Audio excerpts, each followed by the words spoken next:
tapi karena sunyi. Sunyi yang pelan-pelan menggigiti dinding. Sunyi yang diam-diam menggerogoti atap. Dan akhirnya ambruk.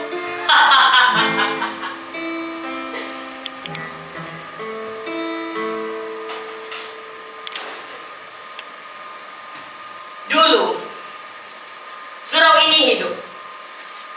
Ada suara azan, suara tadarus, petata petiti, gore orang berandai, bahkan suara dengkuran orang yang tertidur habis sembahyang.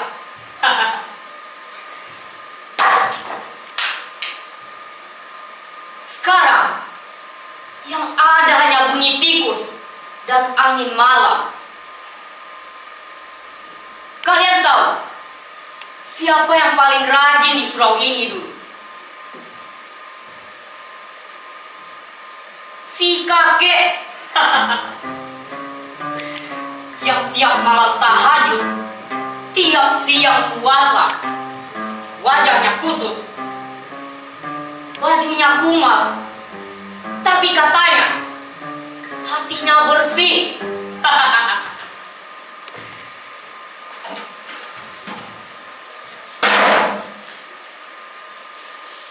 Orang-orang bilang dialah orang terbaik di kampung ini. Tapi kalian tahu apa yang kudengar dari cerita yang kutemukan? Entah dari mimpi atau mungkin hilang. Saat si kakek itu mati, ia berhadapan dengan malaikat. Dengan bangga ia berkata, "Ini hamba Allah yang tak pernah meninggalkan ibadah." Tapi malaikat tak senyum. Malaikat malah murka.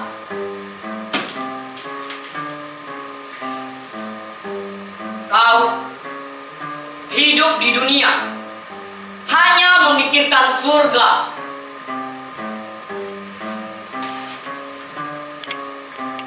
Kau pikir dunia hanya tempat untuk menunggu mati, ha? Dan si kakek itu ditendang ke neraka. Tapi katanya karena ia tak berbuat apa-apa untuk sesama.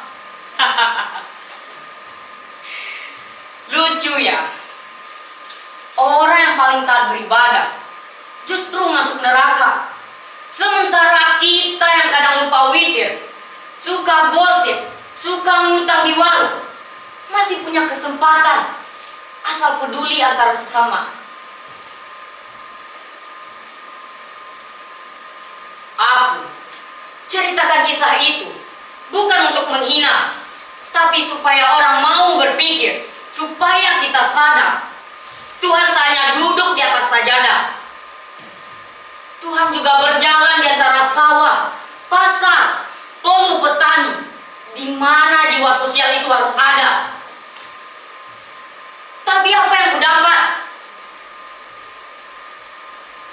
Aduh, sini kurang ajar, tak tahu adab. Mereka pikir aku menghina agama, padahal aku cuma menyentil. Orang kita terlalu sibuk membangun jalan untuk ke surga, sampai mereka lupa memperbaiki jalan di depan rumahnya sendiri. Mereka rela bersedekah berjuta-juta ke kotak amal, tapi yang membiarkan kelaparan di samping rumah mereka. Itulah ironi, kawan. Dunia ini penuh orang baik, tapi kebaikannya hanya berlaku untuk Tuhan, bukan untuk manusia.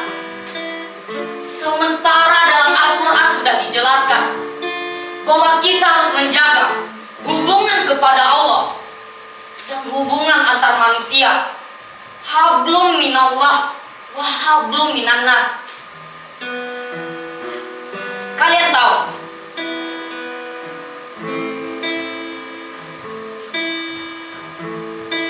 malam ini bulan pun enggan menyinari surau ini.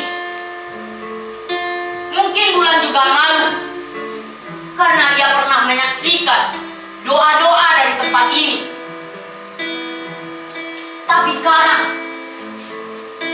yang terdengar cuma suara tikus dan desah kecewa.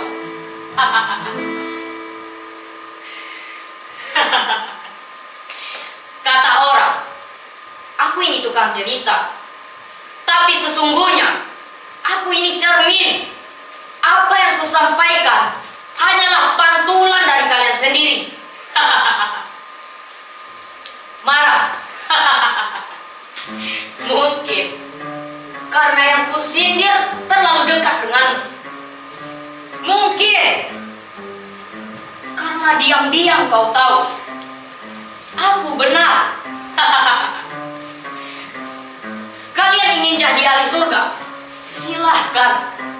Tapi pastikan dunia ini tidak menjadi neraka dulu. Kau ingin jadi ahli ibadah? Silahkan. Tapi pastikan kau bukan hanya beribadah untuk keselamatan dirimu sendiri, sedang tetanggamu masih tenggelam dalam penderitaan.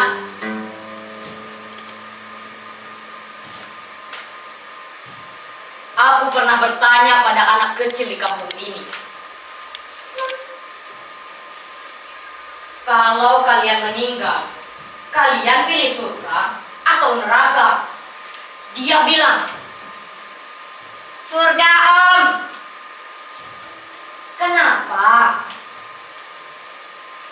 Karena kata Ustadz, di surga ada es krim dan banyak permainan. Bahkan anak kecil pun sudah didoktrin untuk mengejar surga yang enak. Tapi siapa yang mau jadi juru sapu di dunia?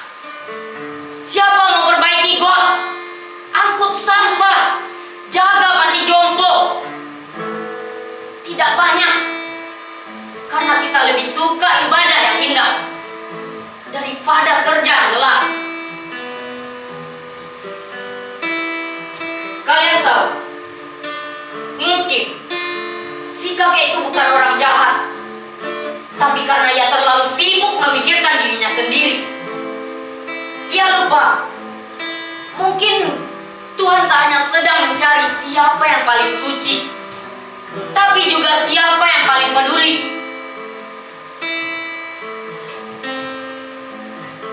Dalam surau ini, ia roboh karena tak ada lagi yang mau memakmurkannya.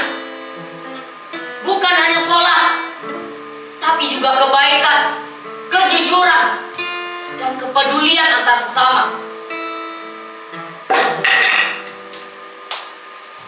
Aku, Ajo Sidi, yang kalian tuduh sok tahu, yang kalian panggil kurang ajar, yang kalian tuduh si tukang adu domba.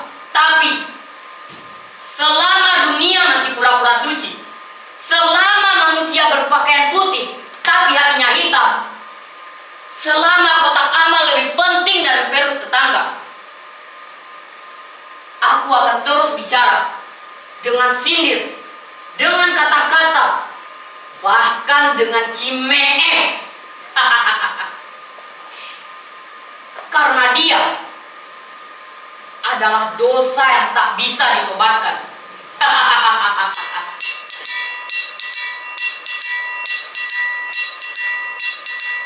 Aduh.